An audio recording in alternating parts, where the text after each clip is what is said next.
Do you wear wigs? When will you wear wigs? That is something that goes around my mind 24/7. Anyway, hi guys. Welcome back to the Mess Girl Hotline, where I am insufferable on every platform and I crash out on the internet. I have been thinking about what I should film for this week's podcast, and I was like, I don't know. And I was looking through my notes and I was like, oh, that is something I wrote when I was 13 years old. Okay, and we're going to deep dive into it. Why kinks and fantasies should be normalized in 21st century. There's going to be a lot of spelling mistakes. A bit of a fun fact about me. I spent a lot of my time as a child reading like medical encyclopedias. I always wanted to be a sex therapist. Before like sex education came out, you could say I was a bit of like an autist. Maybe not around my school, but I was a bit of an autist. I had way too much information up here. And that's because it was just a special interest. Also, I sound fucking nasally. Nasally. So just deal with that. Let's read the concoction I writ up at the age of 13. I don't know where this information is from. I don't know what research I was doing. But hopefully it's something fun. I read the first couple sentences and I went, we're putting this online publicly for the next 20 years. Let's go. Why sexual fantasies should be normalized in the 21st century by Jaji Gabby. Damn. If you have sex, what does it look like? She was a freaky bitch. Anyway, if you have sex, what does it look like? What do you fantasize about? What does it feel like? Is this just... Maybe this isn't like research. Maybe this is like my therapy documents. What, am I coming out as gay? No, okay, cool. Is it sex that you want to have, or is it something entirely different? When you think of sex, you may think of porn, but that doesn't necessarily reflect our true private fantasies. 97% of adults have had sexual fantasies or have aroused, and even though we may think our sexual fantasies are super weird and unique, by and large, most people, regardless of gender... You stupid! You don't know how to speak! By and large, most people, regardless of gender, fantasize about some things. So what do our fantasies say about us?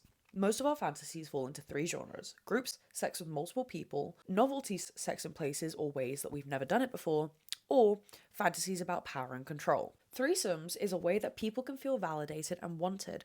A lot of people just want to be the center of attention, or they want multiple people desiring them at the same time.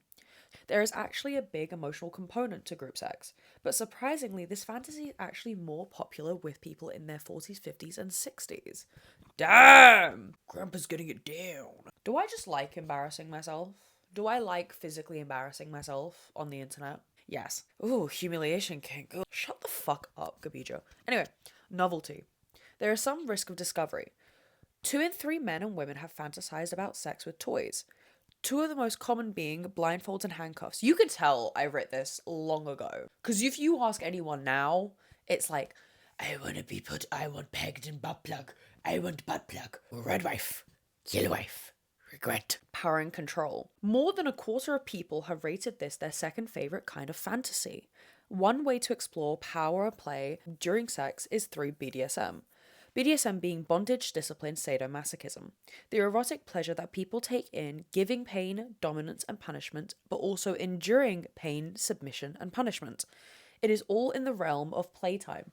Ooh, playtime! Friends! BDSM is also often associated with fancy props, such as leather. Nowadays, people view it as things as 50 Shades of Grey or smut, a kind of mainstream idea. But actually, leather comes from a very queer place. Slay! The battle started in the US in 1940, when there was an emerging biker culture. The all-male clubs were a good setting for men who were also interested in men to meet. When the World War II ended, some gay veterans stayed in the West Coast and joined the biker scene, embracing a hyper-gay masculine identity. Ooh! Get it, diva. And experimenting in kinky sex. Get it, diva. Soon, gay leather culture spread to cities around the US and Europe in the late 80s and 90s. Homosexual interactions back then were something that we were really in turmoil over because of AIDS in the late 80s, confusion and terror around the disease. But BDSM fantasies go back to the 20th century. The sado and sadomasochism comes from the mystique de the sade in a 17th century French nobleman known for his kinky sex crimes, And his novels depicting I will just kill myself. I am trying to be educate. I'm trying to do the educate. Actually, fun fact, I think I remember why I wrote this. It was because PSHE in school was pissing me the fuck off. And I got so pissed off that they weren't teaching us like the right things. Like it was just so like, I don't know if it was like the little neurodivergent being like, you're doing it wrong! But you're doing this wrong. You're teaching it wrong. Why are we not learning about the sadomasochism between the sadomasochism of the kinky sex crimes? I'm such a child.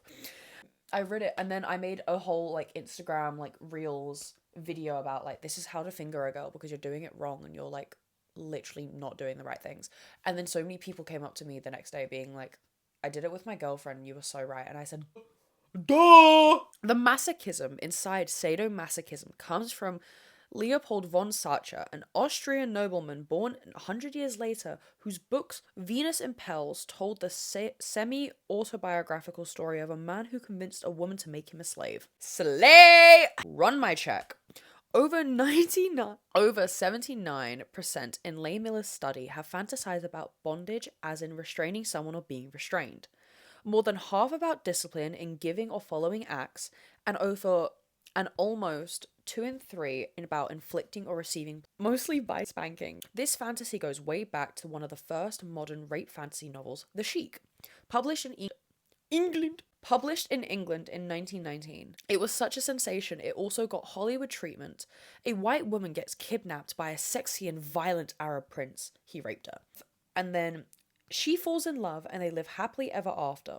The movie broke box office records in New York and had a runaway hit in France too.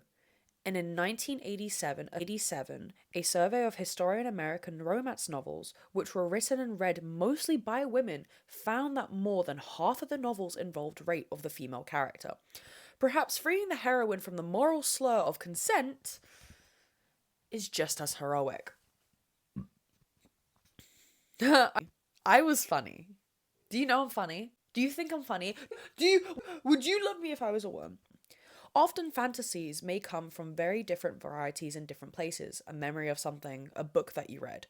But a lot of the variety in sexual fantasies often don't tell us anything reliable about ourselves. That's really cool. Again, I don't know where I got any of that information, but I think that is so fucking cool.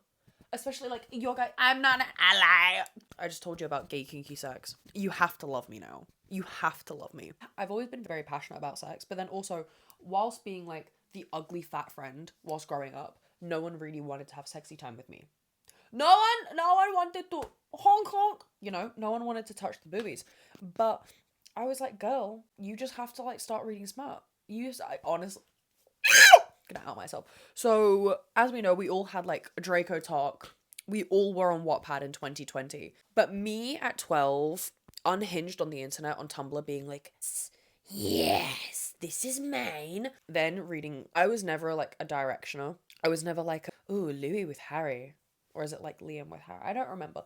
But that was not a bit of me. Mine, on the other hand, was Harry and Hermione. Or Ron and Hermione. And that's probably why I have a thing for gingers now. Guys, I said it. Please don't cancel me. There is something about a ginger man, yeah? And I'm not saying that just because my boyfriend is ginger. But like, if you look back at my reposts, it's just ginger fucking men. It's Vikings. That's the thing. I have a thing for Vikings. I don't know if it's like their real muscular integrity, their like ruggedness, you know what I mean? Maybe it's because they have a ginger beard. And you know what they say about a man with a ginger beard? I've just woken up. I woke up an hour ago. Moving on. This is something else I found that was written 2018. Here's some fun facts. 95% of men orgasm with a girl. 65% of women do with a male partner. But 97% do with themselves. Big up women.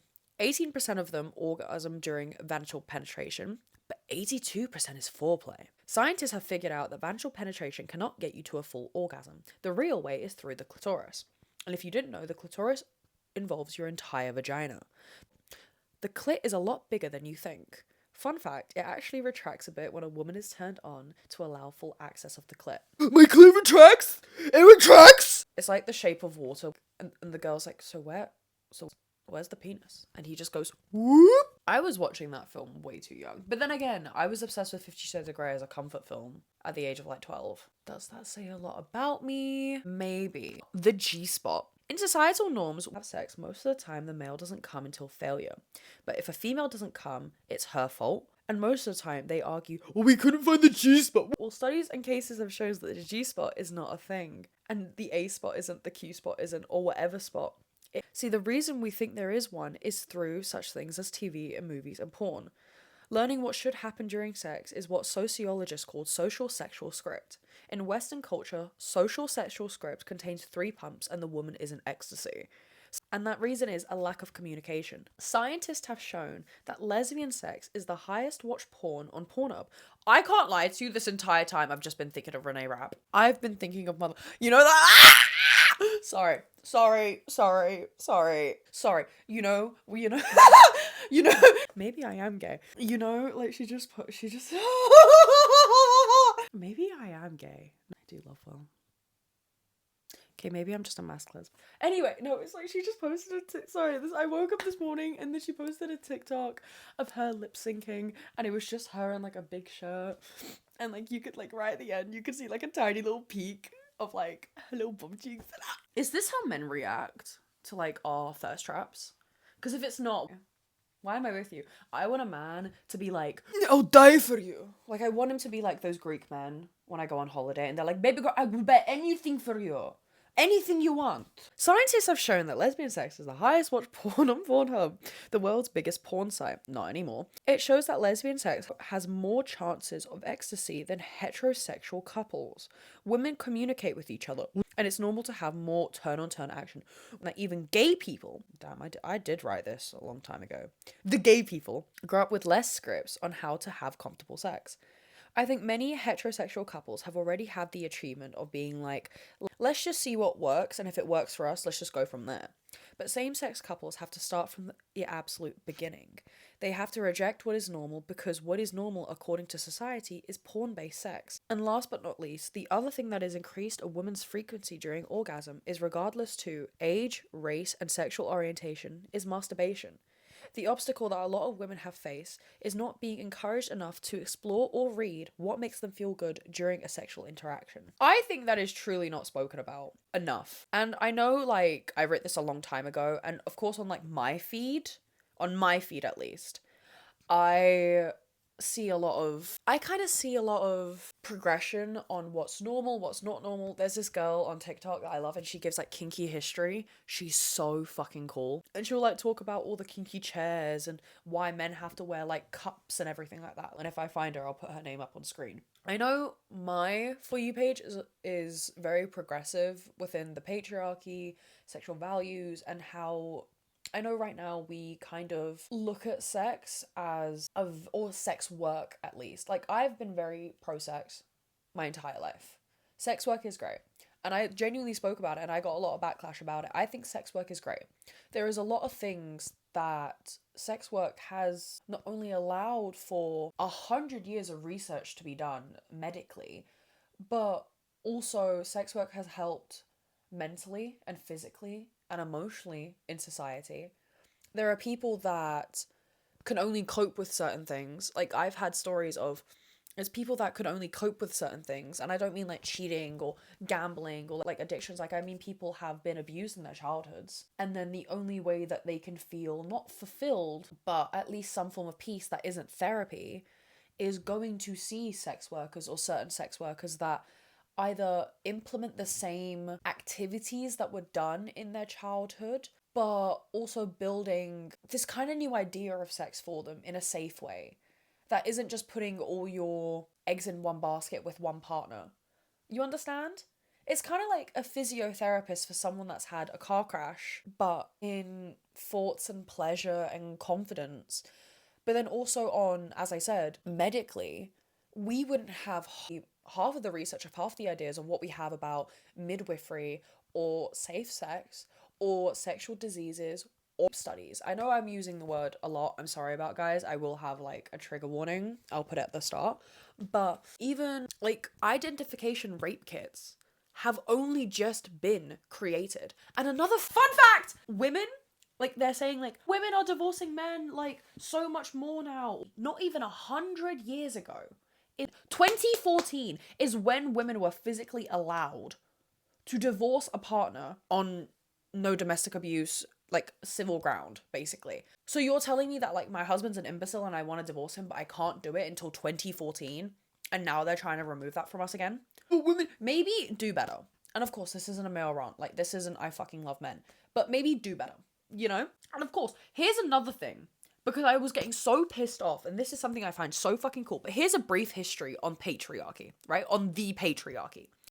Women are the closest thing to God that we have ever had. We are the creators of life. And I don't want this to be like, I'm a bald guy and I have a podcast. But we are the literal creators of life, right? And that is something magical. We actually create and birth life. So how did we actually get so backwards? We used to live in groups as humans, in communities. And I mean years and years, like prehistoric vibes. The child being the center of attention. Them being the next, but also them being the next providers and givers and birthers. They are the ones that are getting the most attention. And then by proxy, women were just as high, like higher up in the hierarchy as them. We were the creators, the nurturers, the educators. We were everything.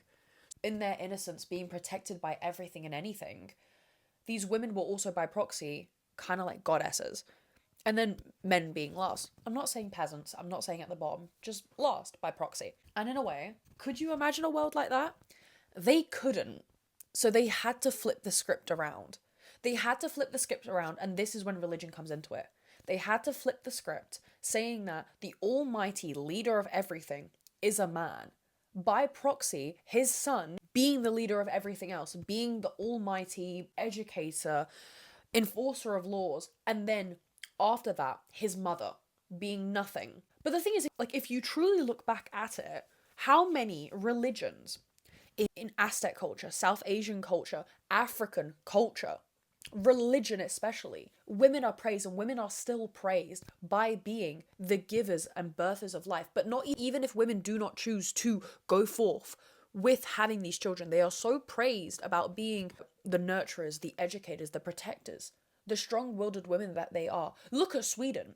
They are teaching boys, like nurseries and like kindergartens are teaching men to be soft and kind and communicate, whereas they're teaching women to be strong. They're teaching these little girls how to be strong and fight and learn. But if you genuinely want proof, and this is something you should actually listen to me, if you want proof on why women are the the true form of God, the egg. And I don't mean, because the egg picks the sperm. Did you know that? The egg picks the sperm. The quality of the sperm matters. So before 6 months to a year before you actually want to be inseminated, or like you at least want to have children or be fertilized like chicken. Actually, fun fact, when I didn't have a period as a child, my dad would always make jokes, and my dad was always he was a very like closed off man. And only now we have a great relationship, but this isn't trauma dumping. But I remember he didn't really know how to go around kind of dealing with a young girl. Like, he's never had to. He was kind of like an only child. So I remember once he saying to me, being like, Gabia, I was like, Dad, I can't have a period. Like, I don't have one, and I'm scared. Like, and he goes, Gabia, okay, right now, you are not rooster. You could be rooster, but you are not. You are just chicken. You are a chicken that doesn't lay egg, but you are still chicken. It could be worse. You could be rooster. And I was like, so if you kind of get that metaphor, I could be a dude and not have a period at all, or I could be a chicken and living my life, and maybe one day I will have an egg. Hope. And it was just so sweet. But getting back to it, you genuinely have to, with men, you have to be eating the best, you have to be working out, you have to be mentally okay, because all of that DNA transfers on to the baby. Transfers on, not even to the baby, but to the mother in pregnancy. How stressed she is, what type of energy level she has, how fat she's gonna get, what she's gonna do, how she's gonna feel, how the birth is actually going to go. It is your fault, in a way. It is your fault. If you are a scummy little scumbag, you impregnate her, and then she's like, I'm suffering, I'm doing this, I'm getting hot sweats, I'm not sleeping, everything, I'm stressed. Yeah, it's your fault. So, I mean, if you were at rock bottom and then you're saying to yourself, yeah, it's not, you know, all I have to do is like pump it into her. No. This idea of like the fastest sperm actually comes from the patriarchal view of male competition and conquest. The egg actually picks the sperm. The egg can reject whoever she wants. Genuinely, she can, like, the egg itself rejects whatever sperm she wants. It's not the fastest swimmer. So, in this instance, if you don't think you have a choice, you do, because even your egg has a choice. So let's just remember that, okay? But what I also thought was like so cool was when talking about porn itself. Why I completely missed the point because I was talking about sex work. Okay, so right now there's this whole reputation about sex work and OnlyFans, and a lot of people do ask for my opinion because for some reason, I don't know, I know a lot about it. They ask for my opinion because I'm not on the fence, and I will outwardly just say it. I am for and against. I'm not on the fence, but I pick and choose what I respect and not why I respect, because my opinion doesn't matter in that sense. But what I see the benefits and the negatives in everything. Benefits: medicine, research, social understanding, emotional understanding for people, for having a safe space to emerge and understand yourself in so many different ways. I think sex work such as dungeons or mistresses or even understanding this realm, because it's human nature too. Like marriage is a concept and it's a construct. In ancient Rome, a lot of the time, and most of the time until religion was actually kind of implemented into marriage, women and men would put their names into a bowl and they would kind of be matched up and they would have to procreate. And if they didn't procreate, the man's name would be taken out of the bowl and the woman would only have to be with him for a year. And they would just keep doing that. I think is so cool. But then the negatives of sex work, I would say, is OnlyFans. OnlyFans is the new Hollywood. Film and media and all of that shit, because of social media, it's kind of died out. Hollywood has died out. You've seen it in the Met Gala, you've seen it in charity balls, you've seen it in the BAFTAs, you've seen it everywhere. It is now just multiple, not celebrities, influencers. Not even A-list, just influencers. And people that really should not be there. There was that really big divide of like, I want to be there. I know I've made it when I can be there. But if you have 10 million or like I Show Speed, him having this massive demographic, this massive community, which is great for him. But then he's being invited where it's like, you may consider him in your own ways a national treasure, but should he actually be the Met Gala? No. You kind of get what I'm trying to say. It's like there is a divide. But now that influencers have penetrated?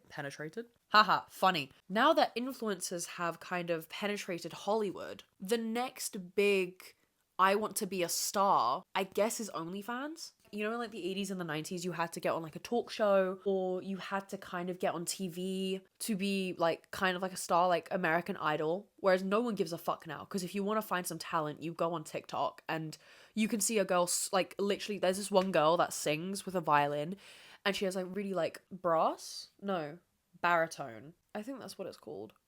Baritone voice, like it's a very deep voice. She's so beautiful.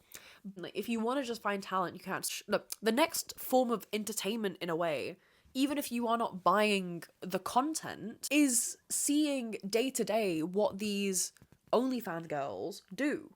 And of course, I follow a couple of them. I find it so interesting when they do their makeup, when they're talking about like what they drive, what they're doing. Doesn't mean that I want to be a part of that life. The actual work in itself, I think, because this platform has now given these creators freedom to make their own money, and it's great, like I'm not against it, but I do think there is something a bit demoralizing about it now. And as much as these women do deserve respect, it's been turned into a competition and this like sacred act of sex and sex work. And, you know, you had these clubs or you had these dungeons, you had this safe space. Now it's kind of this competition of how many people can I fuck in a day? How many pumps can I get in? How many guys can I do? How extreme can I get? And that is when you're demoralizing yourself, men and women. It shouldn't be a competition because there is a sacred act to intimacy, in a way, understanding, and also this thing that's been around since before World War II, of this culture of kinky sex and just sex in general. So as much as I am all for sex work in a way. The new age of porn is really demoralizing. And I even mean you can't stop people from watching porn. Sometimes you're into it, sometimes you're not. I think with age, you kind of go off it. But the one thing is, I randomly said recently that, like, when I feel bad about myself or I'm feeling really negative about myself, I will go on porn websites and I will watch porn. And it's not like I have to feel like an ecstasy type of way. If you go back to like 2010s to like 2017, 2018, that golden period of like the 2000s, kind of 2000 sex, of like not the Mick Blink era where everyone was like cocaine chic, but when you see like home videos or you see actual guys, actual women, like these big ass porn stars, the biggest in the industry at the time, and they have fupas and they have flab and they have rolls and they have cellulite or they're this and they're that, and they're still fucking radiant. They're still beautiful. Like, no matter what's happening to them in the video, fuck that. But like, you know what I mean? There was still like this type of real authenticity. And recently I was at a car boot sale and I wanted to do a shoot with a bunch of like porn mags, like 70s porn mags. And like, I was looking through them and I was like, oh my God, that's a real body. Like, it was a bit weird because like the stuff that they were doing was a tiny bit strange. Not my thing. But it's like, it was just real like bodies. It was like the bush. It was armpit hair. It was them in a certain position and all this shit. And I was just like, cool, that's a real person. But then I look at it now and the competition is so oversaturated of fake, fake, fake. That is when I don't support it anymore. And I think these girls, do whatever you want to do. Financially, you're doing better than most of us. Mentally, you're probably doing more than most of us. You've put yourself in a situation that it could go either way. I say take that risk. That is your life. Good for you. But when it kind of gets to a point where you see on the media of like people doing this and then there's human trafficking and you didn't know, how did you not know that she was being bullied? Well, you don't see them as a human being anymore. Whereas before you kind of had this act of unspoken rule of respect of like, if this is the person I'm doing it with, or this is the person that I'm paying money for, or this is the person that I'm letting kind of into these sexual fantasies of mine, you kind of have this mutual respect. But then you're, in a way, ruining the sacred act of sex work, putting yourself in this situation to be humiliated in a way. So, as I said, there's pros and cons. I'm pro sex work. I think I'm against kind of monetization of OnlyFans, or at least sexual competition. I think that's where we've gone very rogue. And I think that's when society around this type of idea of the sacred act of sex. I think the sacred act of sex before was like intimacy between two people and marriage. Whereas I think exploring sexual intercourse and exploring sexual desires is a really good thing. It always has been a good thing. And I think it should progress because, like, we only learnt the clit itself is the size of your two arms a couple years ago. Like, I think in 2012. We would have never known that unless we actually went and researched into, like, female sexuality, female pleasure. But even men's medicine. We stopped doing research on AIDS because they were just like, it's a deadly disease. If they want to do that, they're just killing themselves. No, like, same-sex couples have been around for centuries. For literal centuries. Predating back to the Roman Empire. Like, it's always been there. You can't be ashamed of it. You shouldn't be ashamed of it. Like, heterosexual couples of two men, that doesn't mean that because you guys consider it wrong doesn't mean that research should be done. Research should be stopped. Only in 1996, I think it was in 1996, was when, was it IVF? When was IVF created? I don't remember now. In vitro fertilization, IVF, was first successfully developed and used to create a human child in 1998. Sex makes the world go round. By nature, sex makes the world go round. And without that, without the creation of life, without the respect of each other, we wouldn't be having this type of medical discovery or remarkability to the education process, to education, communication, social norms, social construct. We would not have any of it if it wasn't for sex work, sexual desires, inhatability, normalization on understanding our bodies and understanding each other. I could go and write, like, as we can see, it is like a little special interest of mine. Little, not massive, but that's what I mean. It's so fucking cool. It's like when I tell people that, like, only 12% of men in the world actually do have a feet fetish. The rest of them, the rest of the 30% that, you know, like statistics say that they have a feet fetish, no, they don't actually. It's because in the male nervous system in the brain, I could be completely wrong, the nerve that controls feet and the arousal nerve in the man's brain is like connected like an X.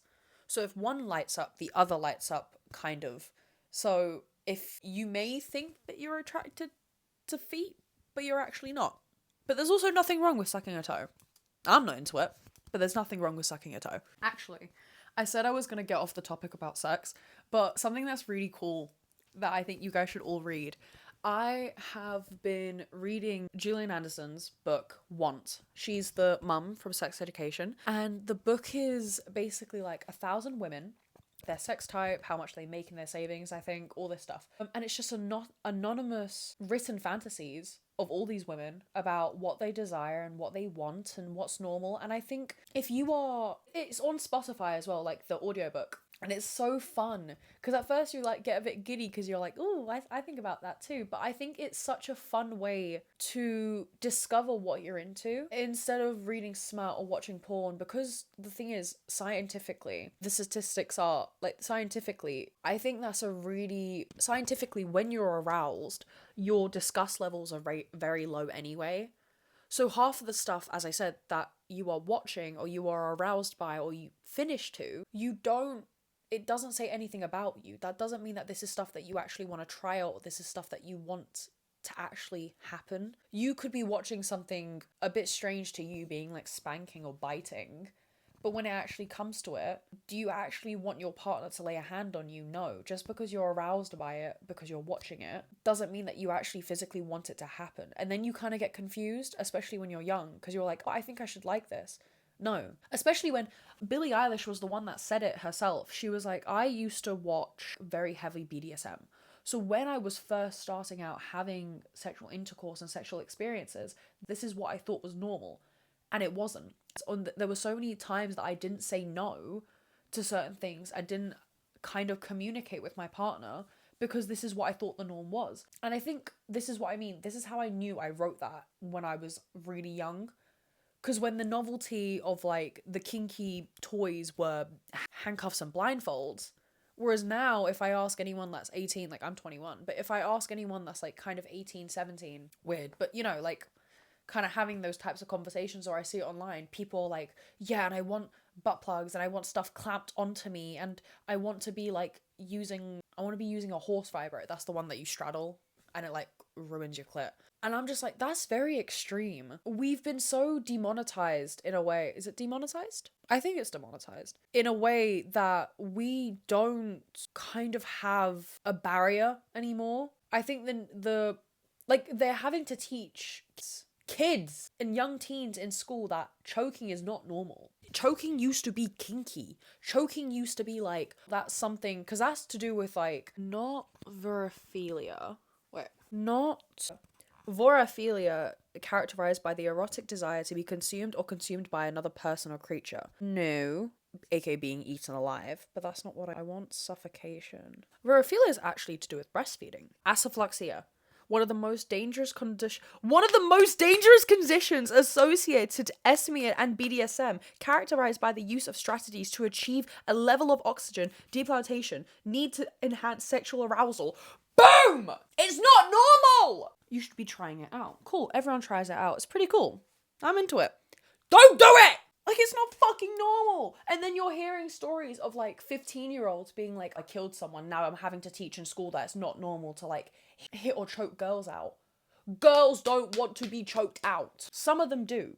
When you're older, maybe. Some of them do. That doesn't mean that when you're having sex for the first time with a girl, or you're having sexual intercourse with whoever, guy, girl, whatever the fuck, and you grab them by the neck, and they, number one, they probably can't say anything, they can't breathe, they don't know what to do, they're probably stunned, unless you physically had the communication of what you're into, what you're not into. And even if I was in sixth form myself, and how many times I sat there in form and they were trying to teach us PSHE at the age of 18. 18! I taught more of my sixth form about certain things than they did in PSHE. Me randomly going on like an autistic fucking Babylon about sexual desires and all this shit. And I'm sitting there at 18, they're like, actually 10% of people during sex don't know how to say no. 10! 10! I'm pissed off. I'm fucking pissed off. Like, do you know how many people, guys and girls, that are so scared to say certain things, or they say, like, people are like, what are you into? That's like a major question that you kind of ask on these dating apps when you're just looking for hookups or like sexual experiments and stuff. And they're like, what are you into? And you say the most normal things, or if they ask questions and you're like, you have this deep rooted fear of saying, I don't know what I'm into. And I think that is the most crazy fucking shit. Because you're gonna, if they're like, are you into like anal?